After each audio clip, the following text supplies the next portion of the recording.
Hello friend, welcome to ST tutorial YouTube channel. Friends, हम लोग civics का आज 16वां प्रैक्टिस सेट सॉल्व करेंगे, जो आपके जीआईसी प्रतियोगिता परीक्षा के लिए काफ़ी इंपॉर्टेंट होगा। और इसके पहले का सभी पार्ट आप लोग प्ले लिस्ट में जाकर के देख सकते हैं, जो आपके एग्जाम के जिससे तैयार किया गया है। तो वीडियो पर लास्ट तक बने रहिएगा। वीडियो अच्छा लगे तो चैनल को सब्सक्राइब कर लीजिएगा, लाइक कीजिएगा, दोस्तों में शेयर भी कर दीजिएगा, बेल आइकन पर प्रेस कर लीजिएगा ताकि आने वाले वीडियो का नोटिफिकेशन सबसे पहले मिल सके। तो चलिए क्वेश्चन को शुरू करते हैं। पहला प्रश्न है, अखिल भारतीय सिविल सर्विसेज के अभ्यर्थियों का चयन किया जाता है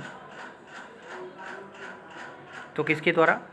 तो ये किया जाता है संघ लोक सेवा आयोग के द्वारा। यहाँ पे ए ऑप्शन आपका सही हो जाएगा।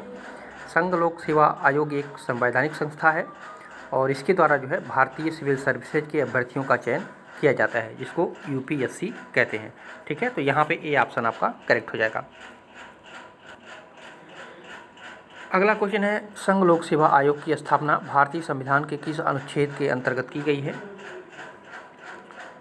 तो यहाँ पे सही उत्तर हो जाएगा आपका ऑप्शन नंबर ए, अनुच्छेद 215 के अंतर्गत। ठीक है, संघ लोक सेवा आयोग एक संवैधानिक संस्था है क्योंकि इसकी स्थापना जो है संविधान के अनुच्छेद 315 के अंतर्गत की गई है। और अखिल भारतीय सिविल सेवा सर्विसेज के अभ्यर्थियों का चयन जो है संघ लोक सेवा आयोग यूपीएससी द्वारा ही किया जाता है। तो यहाँ पे ए ऑप्शन आपका करेक्ट हो जाएगा। अगला क्वेश्चन है, कल्याणकारी सिद्धांत विश्वास करता है कि राज्य एक माध्यम है। कल्याणकारी सिद्धांत जो है वो विश्वास करता है कि राज्य एक माध्यम है। इसका मुख्य फल जो है लोगों की अनिवार्य स्वतंत्रताओं के साथ बिना छेड़छाड़ के लोगों को कल्याणकारी सेवाएं प्रदान करता है, ऐसा मानना है कल्याणकारी सिद्धांत का। तो यहाँ पे सी ऑप्शन आपका करेक्ट हो जाएगा। अगला क्वेश्चन है, लॉर्ड विलियम बेवरिज ने इटली की लेबर पार्टी को प्रस्तुत अपनी रिपोर्ट में कितनी बड़ी बुराइयों की सकारात्मक भूमिका की कामना की थी? तो यहाँ पे डी ऑप्शन सही हो जाएगा। 5 बड़ी बुराइयों की कामना की थी। ठीक है, वो 5 बड़ी बुराइयाँ जो थी, इसमें बीमारी था, बेरोजगारी था, अज्ञानता था, भुखमरी था तथा आश्रयाभाव के उन्मूलन में राज्य की सकारात्मक भूमिका की कामना की गई थी। तो यहाँ पे डी ऑप्शन आपका करेक्ट हो जाएगा। अगला क्वेश्चन है, निम्नलिखित दिए गए मूल अधिकारों तथा नीति निर्देशक तत्व के संबंध में दिए गए वक्तव्यों में कौन सी अद्यतन स्थिति सही है?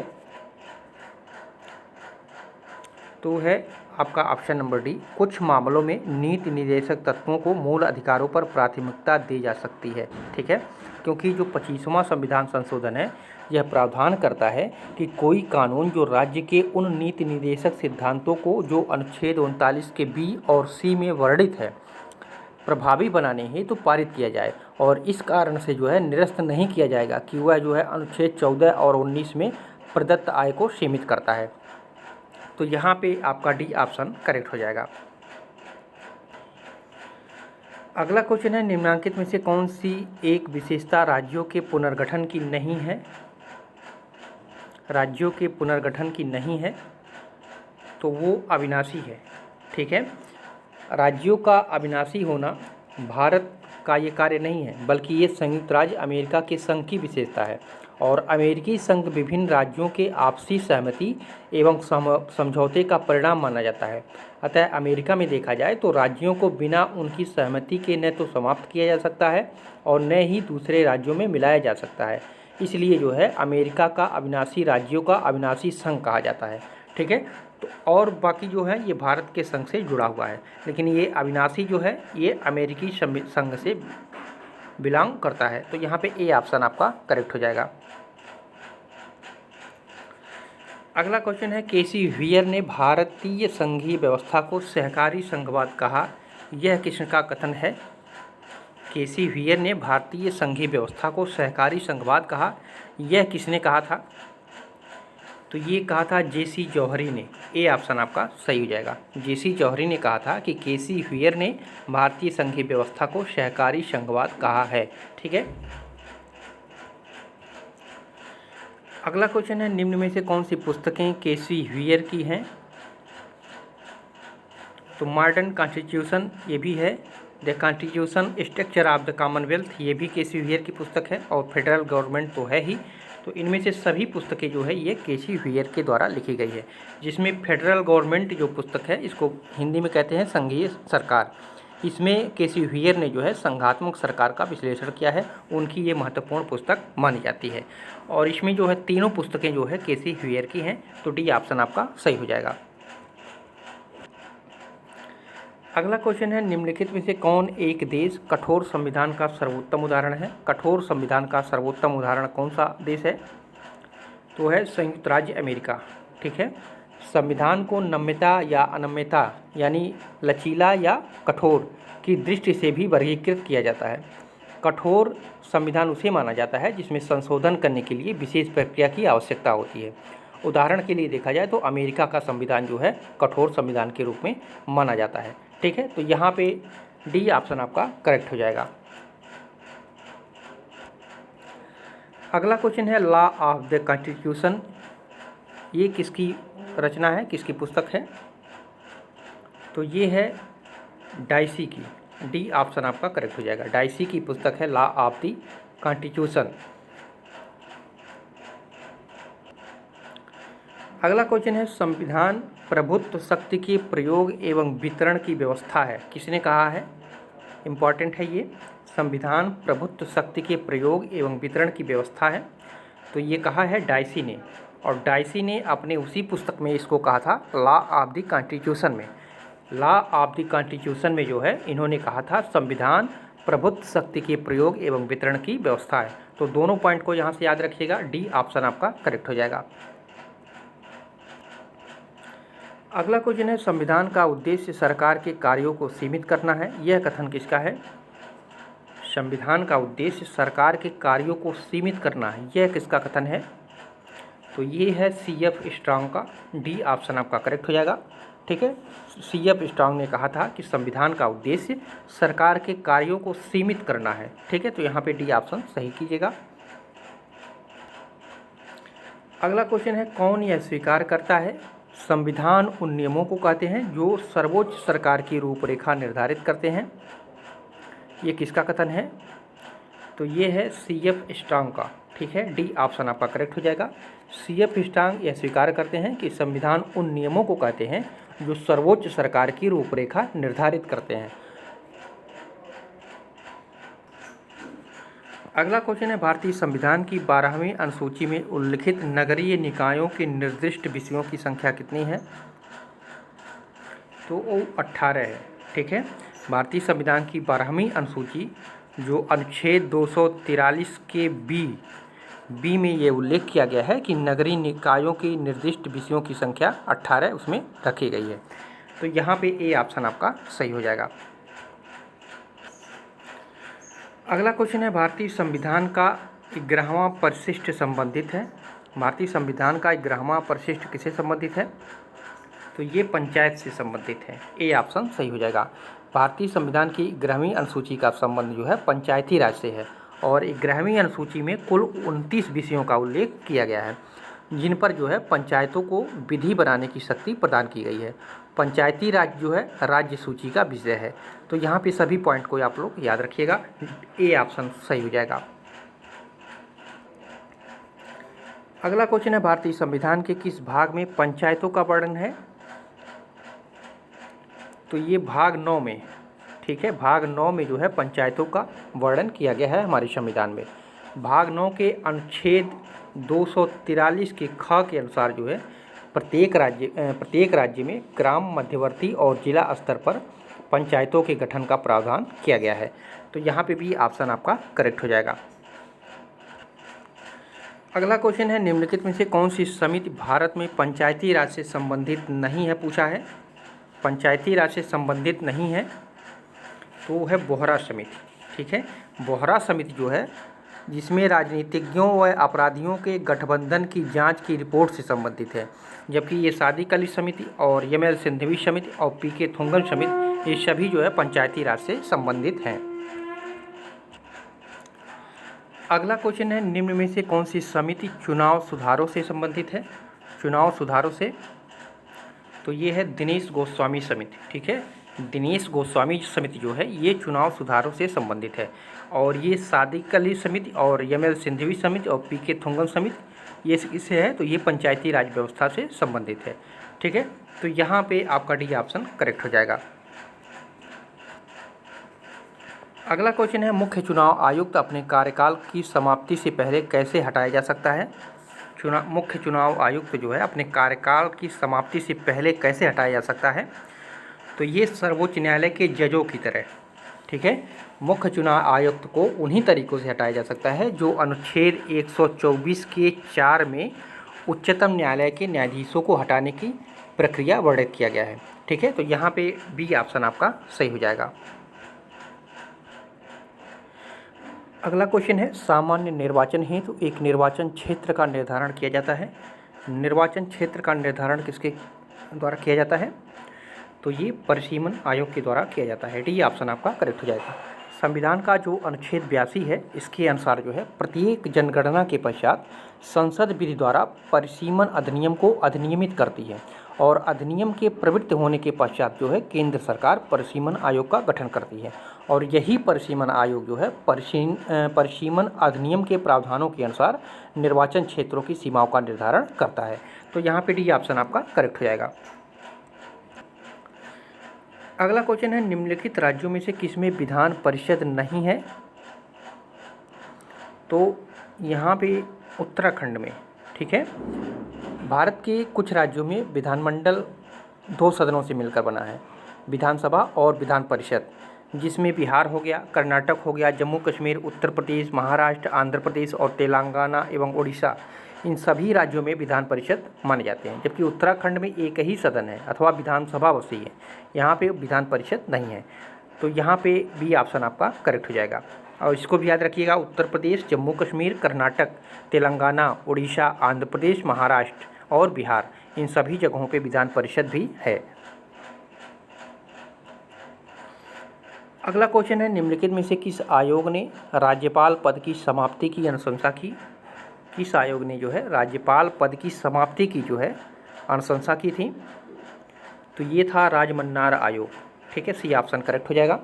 तमिलनाडु के जो द्रविड़ मुनेत्र कंगडम यानी डीएमके जो पार्टी थी, इस सरकार ने वर्ष 1969 में केंद्र राज्य संबंधों की समीक्षा के लिए जो है राजमन्नार आयोग का गठन किया था और यही आयोग ने जो है अपने प्रतिवेदन में राज्यपाल पद को समाप्त करने की अनुशंसा की थी। तो यहाँ पे सी ऑप्शन आपका करेक्ट हो जाएगा। अगला क्वेश्चन है, भारतीय संविधान के किस भाग में सर्वोच्च न्यायालय से संबंधित प्रावधान किया गया है? किस भाग में सर्वोच्च न्यायालय से संबंधित प्रावधान किया गया है?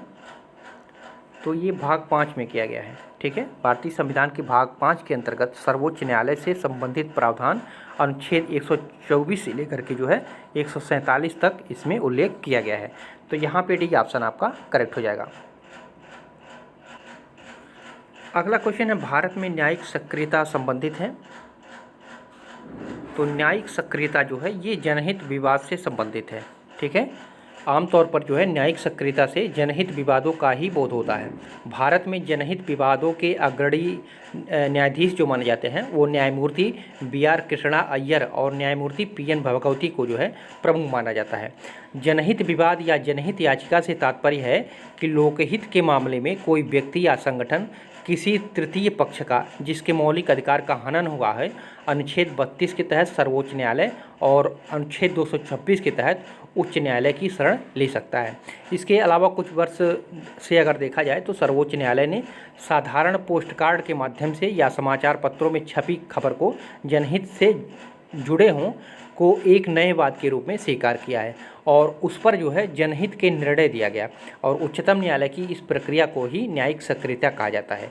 इस प्रकार जो है न्यायिक सक्रियता जनहित विवाद से जो है सीधे संबंध रखती है। तो यहाँ पे डी ऑप्शन आपका करेक्ट हो जाएगा। अगला क्वेश्चन है, लोकसभा के अनुपस्थिति में संसद के दोनों सदनों की संयुक्त बैठक की अध्यक्षता कौन करता है? लोकसभा अध्यक्ष करता है संसद के दोनों सदनों की बैठक। अगर वो अनुपस्थित है तो उस समय जो है लोकसभा का उपाध्यक्ष उसकी अध्यक्षता करेगा। तो यहाँ पे बी ऑप्शन आपका करेक्ट हो जाएगा।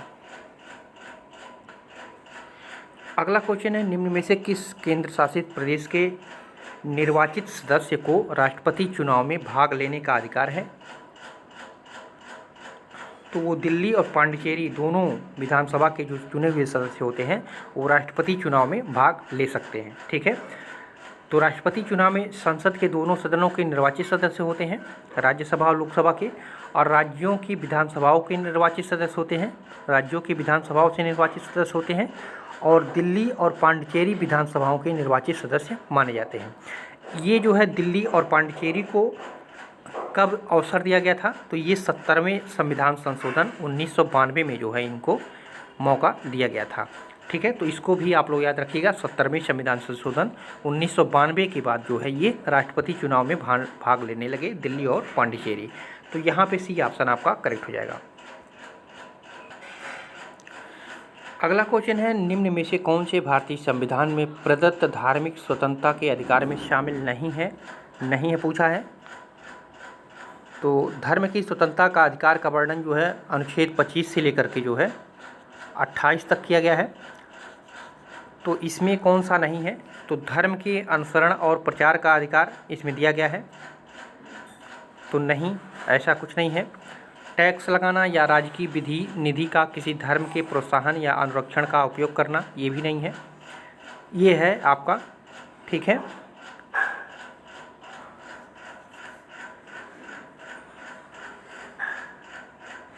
शामिल नहीं है पूछा है ना, तो यहाँ पे आप लोग देखिएगा, ध्यान दीजिए, शामिल नहीं है पूछा है। तो यहाँ पे पहला धर्म के अनुसरण और प्रचार करना, ये तो शामिल है। टैक्स लगाना या राजकीय निधि का किसी धर्म के प्रोत्साहन का अनुरक्षण या उपयोग करना, ये शामिल नहीं है। दूसरा शामिल आपका नहीं हो जाए। धर्म के मामलों का प्रबंधन, धर्म के मामलों का प्रबंधन, ये भी आपका नहीं है। ठीक है, शामिल है, अच्छा ये है।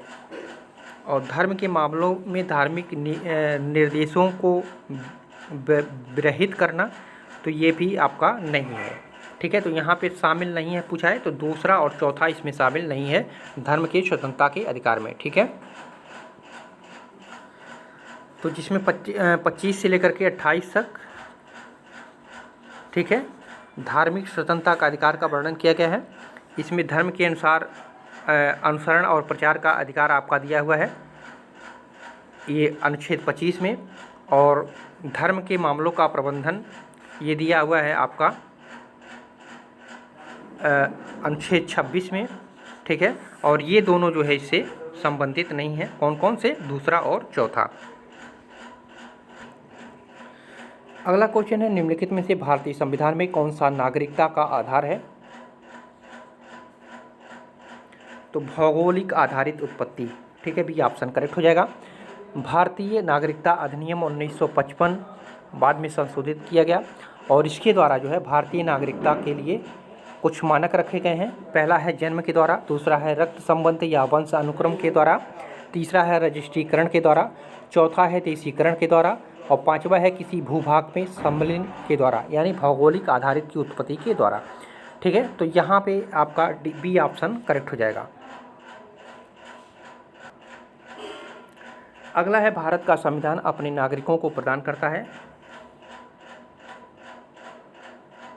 तो एकल नागरिकता प्रदान करता है। ठीक है, भारतीय संविधान एकल नागरिकता प्रदान करता है। भारत के प्रत्येक नागरिक की केवल एक ही नागरिकता है कि वह भारतीय है। और अमेरिका में अगर देखा जाए तो अमेरिका की भांति संघ एवं राज्यों की दोहरी नागरिकता भारत में प्रचलित नहीं है।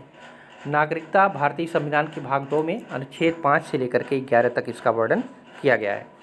तो यहाँ पे भारत में जो है एकल नागरिकता है, ए ऑप्शन आपका सही हो जाएगा। अगला क्वेश्चन है, निम्न में से कौन एक क्रम के अनुसार सही है जिसे भारतीय संघ में पूर्ण राज्य का दर्जा प्राप्त हुआ? तो है option number D, Nagaland. Nagaland का जो पूर्ण राज्य का दर्जा मिला था, इसको मिला था 1963 में। ठीक है, हरियाणा को 1966 में, सिक्किम को 1975 में, ठीक है, और अरुणाचल प्रदेश को 1987 में। ठीक है, तो ये क्रम से हैं, क्रम से अनुसार जो है भारतीय संघ में जो है पूर्ण राज्य का दर्जा प्राप्त किए थे। तो यहाँ पे नागालैंड, हरियाणा, सिक्किम और अरुणाचल प्रदेश सही हो जाएगा। तो यहाँ पे टी ऑप्शन करेक्ट हो जाएगा। अगला क्वेश्चन है, निम्नलिखित में से किसी एक राज्य को भारत में अपना संविधान निर्मित करने का अधिकार प्राप्त है? तो अधिकार प्राप्त था, लेकिन अब हट गया है। पहले अमेरिका को था ना। भारतीय संविधान के अनुच्छेद 370 के द्वारा जम्मू कश्मीर को विशेष राज्य का दर्जा प्राप्त था। इसके तहत जम्मू कश्मीर का एक अलग संविधान था, परंतु अगस्त 2019 में भारत सरकार ने जम्मू कश्मीर पुनर्गठन अधिनियम 2019 पारित करके जो है जम्मू कश्मीर की धारा 370 हटा करके उसे 2 केंद्र शासित क्षेत्रों जम्मू कश्मीर एवं लद्दाख के रूप में जो है वर्गीकृत कर दिया है। तो यहाँ पे सी ऑप्शन सही हो जाएगा, उस समय जो प्रश्न पूछा था, लेकिन वर्तमान में इसको आप लोग अपडेट हो जाइएगा। अगला क्वेश्चन है, भारत ने समवर्ती सूची का विचार किस देश के संविधान से ग्रहण किया है? समवर्ती सूची का विचार तो ये है ऑस्ट्रेलिया से। ठीक है, भारत के संविधान में समवर्ती सूची को ऑस्ट्रेलिया के संविधान से लिया गया है और इस सूची में ऐसे विषय शामिल हैं जिन पर केंद्र व एवं राज्य दोनों को कानून बनाने का अधिकार है और दोनों द्वारा जो है निर्मित कानून में टकराव की स्थिति में केंद्र द्वारा निर्मित कानून ही मान्य होगा। इसे 7वीं अनुसूची में शामिल किया गया है। तो यहाँ पे ऑप्शन नंबर बी आपका सही हो जाएगा। अगला क्वेश्चन है, भारत में राष्ट्रपति राज्य के राज्यपाल को नियुक्त करने के लिए प्राधिकृत है। यहाँ पे राष्ट्रपति दे दिया है, इसलिए आपका डी हो जाएगा, इनमें से कोई नहीं, क्योंकि भारत में राज्यपाल को नियुक्त करने का प्रावधान जो है, भारत में राज्यपाल को नियुक्त करने का प्रावधान ये कनाडा से लिया गया है। ठीक है, और संविधान से कनाडा के संविधान से लिया गया है। कनाडा का संविधान केंद्र द्वारा राज्य के राज्यपाल को नियुक्ति संबंधी जो है प्रावधान करता है, जबकि प्रश्न में देखिए आप लोग, प्रश्न में राष्ट्रपति शब्द का प्रयोग कर दिया है। ठीक है, तो यहाँ पे कोई सही नहीं होगा। तो प्रश्न को बहुत अच्छे से देखिएगा आप लोग, यहाँ पे डी ऑप्शन करेक्ट हो जाएगा। अगला क्वेश्चन है, संघ को राज्यों को आदेश देने का विचार भारत के संविधान निर्माताओं ने कहाँ से प्राप्त किया? संघ को राज्यों को आदेश देने का विचार भारत के संविधान में के निर्माताओं ने कहाँ से प्राप्त किया है? तो ये 1935 के भारत सरकार अधिनियम से। ठीक है, संघों को राज्यों को आदेश देने का विचार भारत के संविधान निर्माताओं ने 1935 के भारत सरकार अधिनियम से प्राप्त किया है। संविधान का जो अनुच्छेद 256 है और 257 है, इसमें जो है केंद्र को राज्यों को निर्देश देने का प्रावधान किया गया है। तो यहाँ पे ए ऑप्शन आपका सही हो जाएगा। अगला क्वेश्चन है, भारतीय संघीय व्यवस्था केंद्रमुखी है। भारतीय संघीय व्यवस्था केंद्रमुखी है क्योंकि संपूर्ण भारत के लिए केवल एक ही नागरिकता है। आपातकाल में केंद्र की शक्ति बहुत बढ़ जाती है। संसद राज्यों के क्षेत्रों का पुनर्वितरण यानी पुनर्गठन कर सकती है। तो इसलिए जो है भारतीय संघीय व्यवस्था केंद्रमुखी है। ठीक है, तो यहाँ पे डी ऑप्शन आपका करेक्ट हो जाएगा। अगला क्वेश्चन है, निम्नलिखित में से कौन सा एक भारतीय संविधान की पहली अनुसूची का प्रावधान नहीं है? तो नागरिकता। ठीक है, पहली सूची में जो है राज्य एवं संघ राज्य क्षेत्रों से संबंधित है, जिसका वर्णन जो है अनुच्छेद 1 से लेकर के 4 तक किया गया है। नागरिकता किसमें है? तो ये भाग 2 में है। ठीक है, भाग 2 में 5 से लेकर के 11 तक है। तो यहाँ पे डी ऑप्शन आपका करेक्ट हो जाएगा। अगला क्वेश्चन है, भारतीय संविधान का कौन सा संशोधन नगरीय स्थानीय संस्थाओं को संवैधानिक मान्यता प्रदान करता है? नगरीय स्थानीय संस्थाओं को संवैधानिक मान्यता प्रदान करता है। तो ये है 74वां संविधान संशोधन। ठीक है, 74वां संविधान संशोधन अधिनियम 1992 के द्वारा जो है नगर पालिकाओं को संवैधानिक स्थिति प्रदान की गई है और इस अधिनियम के द्वारा संविधान में एक नया भाग 9 का क तथा अनुच्छेद जो है 243 के ता से लेकर के जो है 243 के 6 तक 18 नए अनुच्छेद एवं एक नई अनुसूची जो 12वीं अनुसूची है, इसको जोड़ करके जो है नगर प्रशासन के विषय में विस्तृत प्रावधान किया गया है। तो ये सभी किया गया था 74वें संविधान संशोधन 1992 के द्वारा। ठीक है, तो यहाँ पे भी ऑप्शन आपका करेक्ट हो जाएगा।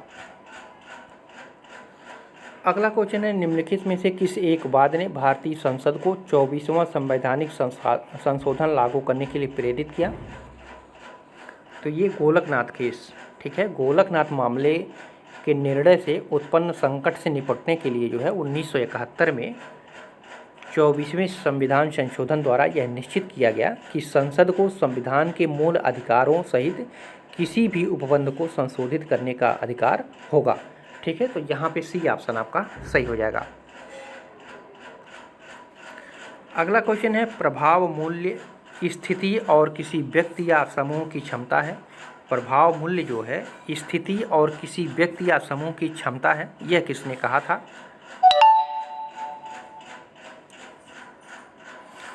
तो ये कहा था आपका लासवेल ने। डी ऑप्शन आपका करेक्ट हो जाएगा। प्रभाव मूल्य स्थिति और किसी व्यक्ति या समूह की क्षमता है, तो ये लासवेल ने कहा था। अगला क्वेश्चन है, प्रभावकर्ताओं के मध्य एक संबंध है जिसमें एक कर्ता अन्य कर्ताओं को यह कार्य करने के लिए अभिप्रेरित करता है जिसे उन्होंने अन्यथा निष्पादित नहीं किया होता। यह कथन किसका है? तो ये कथन है आपका रॉबर्ट डाल का। ठीक है, बहुत ही महत्वपूर्ण परिभाषा है। इन्होंने बताया था प्रभावकर्ताओं के मध्य एक संबंध है जिसमें एक कर्ता अन्य कर्ताओं को यह कार्य करने के लिए अभिप्रेरित करता है जिसे उन्होंने अन्यथा निष्पादित नहीं किया होता है। तो ये रॉबर्ट डाल महोदय का कथन था। तो यहाँ पे भी ऑप्शन आपका करेक्ट हो जाएगा।